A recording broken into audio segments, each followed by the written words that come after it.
Hi everyone, Sandman here. Today's video is brought to you by a donation from Stan, and here's his question. Hi Sandman, I was wondering if all Zeta males are MGTOWs, or if all MGTOWs are Zeta males. It seems to me that all that is required for a man to become a MGTOW is for him to declare himself as one. But I'm sure that that cannot be true, because I'm sure that there are many falsely declared MGTOWs. Love your YouTube videos, but my wife tells me that MGTOWs are a group of women-hating males. And I'm sure I'm not the only one in this particular type of situation. But from my perspective, I'm loving what you have to say.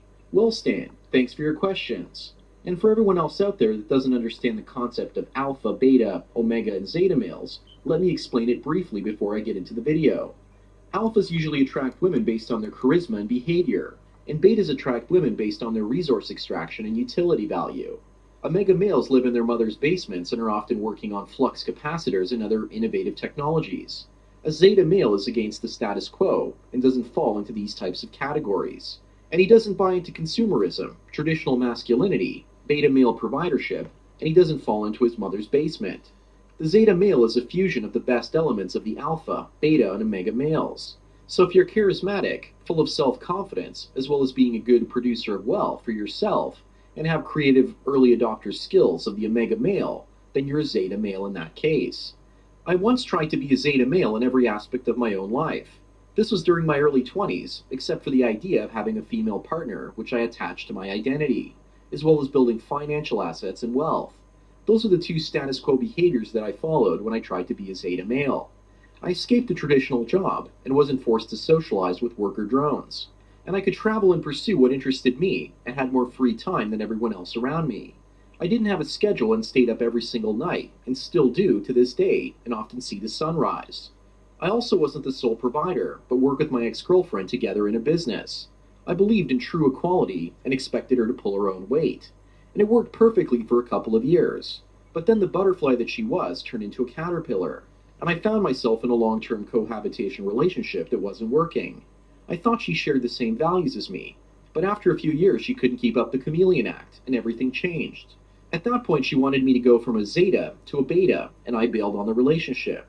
I wasn't a MGTOW by the standard definitions, because I was basically living with her. So in that case I was a Zeta, but not a MGTOW. But over the last few years, on the other hand, I've been alone, so I've been both a Zeta as well as a MGTOW.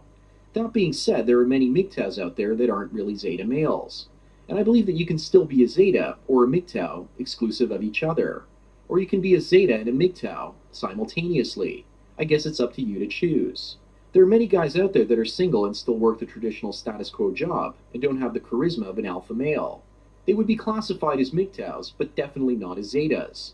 Hopefully that answers your question, Stan. Now I want to elaborate more about the comment that your wife made.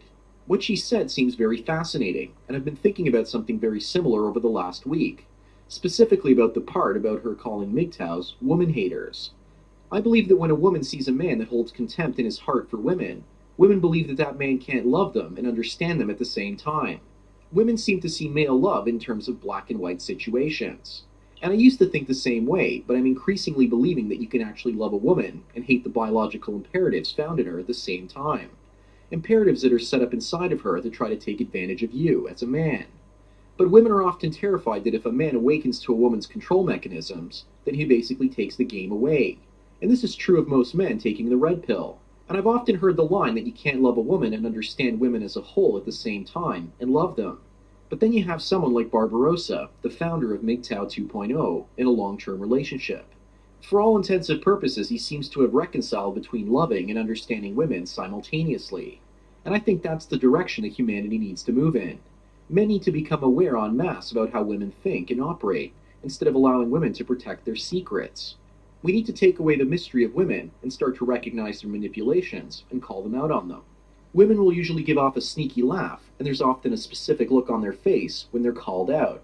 They seem to have a love-hate relationship with the exposure of their methods, and they also seem to enjoy being called out for their nature, and then quickly bury it down below so that you don't see it. When a MGTOW man calls out a woman, she seems to get pleasure from it, but also pain at the same time.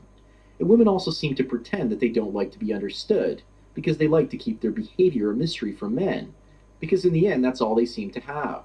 Women want a man intelligent enough to earn and do complex mental tasks, but I believe at the same time most of them don't want a man intelligent enough to understand how women operate.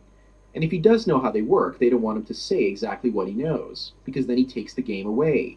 They seem to love it when guys come close to calling them out on their behavior, but never actually do so. And they get some sort of sick and twisted pleasure from keeping it a secret. And I'm going to make the assumption, either right or wrong, that the woman that Barbarossa is with right now probably sees him as a challenge, because here's a guy that started a modern day sexual revolution for men, and she's the one that's strong enough to influence and attract him, even after everything he knows about female nature. A woman like that must be very secure about her femininity, if she's actually dating him and knows what he's all about. These are just my assumptions, and I don't know what's really going on.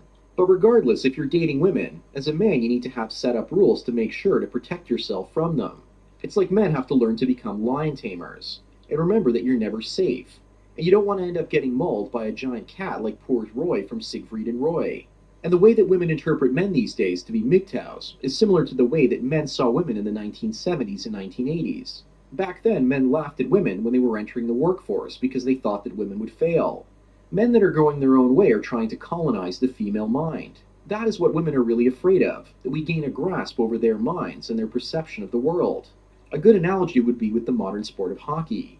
Very few women can play hockey on the level that men can. And back in 1992, there was a woman that played an exhibition hockey game in the NHL. She held her own, and the game was tied. And I think for men to understand female nature, the best we can often do is to be a female goalie in the NHL, or its equivalent. Their brains are so well wired to outwit us when it comes to relationships and human interactions that sometimes we have to wonder why we even try to bother. Recently, the best female hockey player, arguably the best in the world, Hayley Wickenheiser, was playing in a men's professional league in Europe. And when it comes to day-to-day interactions with women, you know that you can't beat them at their own game. If you can be like Wickenheiser and compete at the same level as a below-average player, then I will consider that a great accomplishment for a man. And that's what I aspire to be. I aspire to understand female nature and behavior.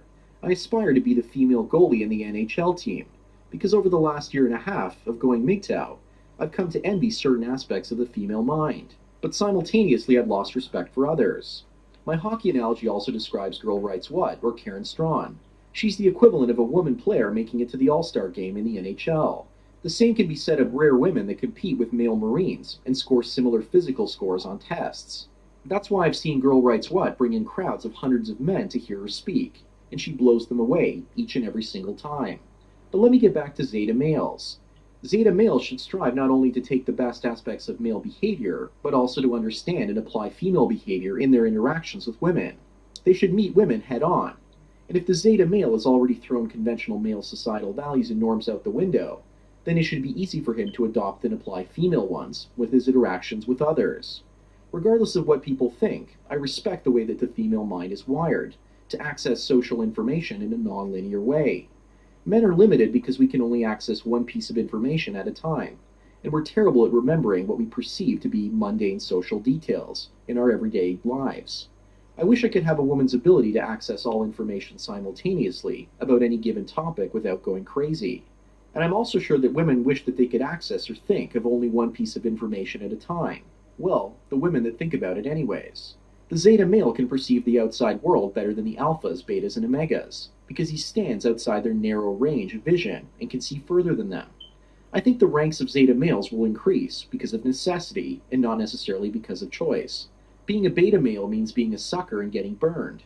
Becoming an alpha is also becoming tougher because there are fewer male role models to help would-be alphas learn the skills that they need to be who they are.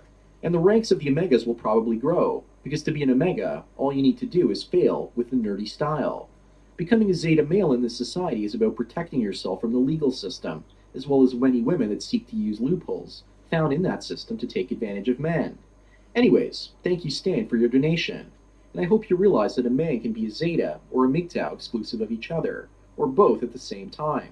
And he can choose to reject conventional social norms and become a Zeta, even if the only social norm he doesn't ignore is living in a long-term relationship. I guess the question I should ask everyone else out there is this one. Can a man think independently like a Zeta male in every single aspect of his life, except his relationships, with regards to wanting to cohabitate and get married? Is it also a good idea to create a scale to measure Zeta males and to see how Zeta they really are? This is not something that I can answer, but hopefully some of you guys out there can. As always, follow me on Twitter or like me on Facebook to get tomorrow's video today.